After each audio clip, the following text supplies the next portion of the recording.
Hi viewers, మనం వచ్చేసి 5వ తరగతి 8వ లెసన్ సంతోషానికి కారణము తమిళనాడు గవర్నమెంట్ తెలుగు మీడియము పద్యభాగం చూస్తూ ఉన్నాము. జతపరచండి.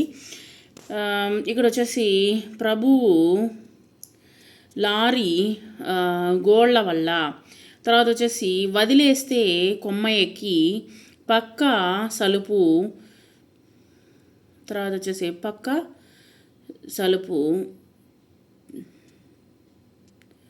పదిలంగా పలకగలను, పక్క సలుపు చిన్నదండి. తర్వాత చదువుదాము, ఆలోచిద్దాము, రాద్దాము. ఉడత కొమ్మ ఎక్కి దూకేస్తూ సరదాగా అడవిలో తిరగసాగింది. తనపై పడినటువంటి ఉడతను తోడేలు హుమ్మని ఉడత నొడిని పట్టి చంపబోయింది. తోడేలుకు తన నిప్పైనను కాల్చుచుండ సుఖమన్నది దానికి లేదు.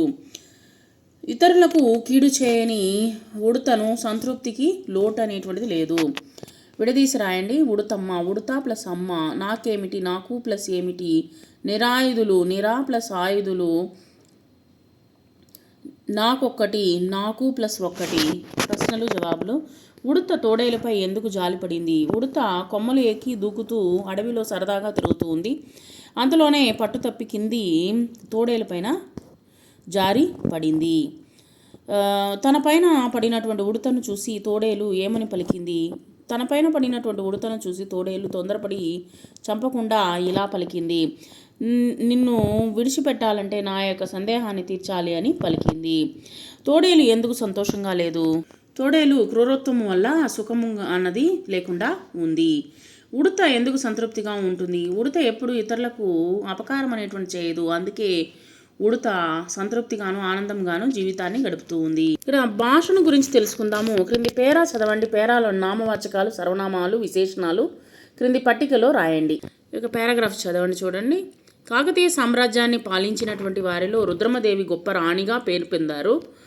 ఆమె తండ్రి గణపతి దేవ చక్రవర్తి చిన్నప్పటి నుండి రుద్రమదేవి తండ్రి పాలనను నిశితంగా పరిశీలిస్తూ ఉండేది.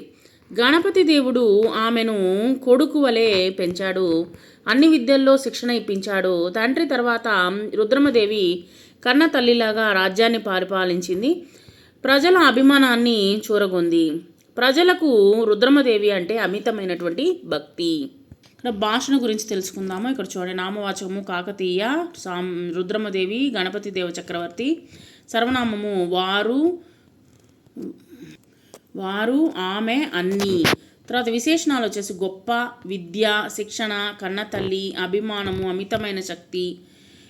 క్రియాపదం వచ్చేసి పొందారు, పరిశీలిస్తుండడము, పెంచాడు, ఇప్పించాడు, పాలించింది, చూరగొనుట. ఈ విధమైనటువంటి పదాలు వచ్చేసి క్రియకు సంబంధించినటువంటివి. ఇవన్నీ వచ్చేసి మనము ఈ యొక్క పారాగ్రాఫ్లో మనము చూడడం జరిగింది.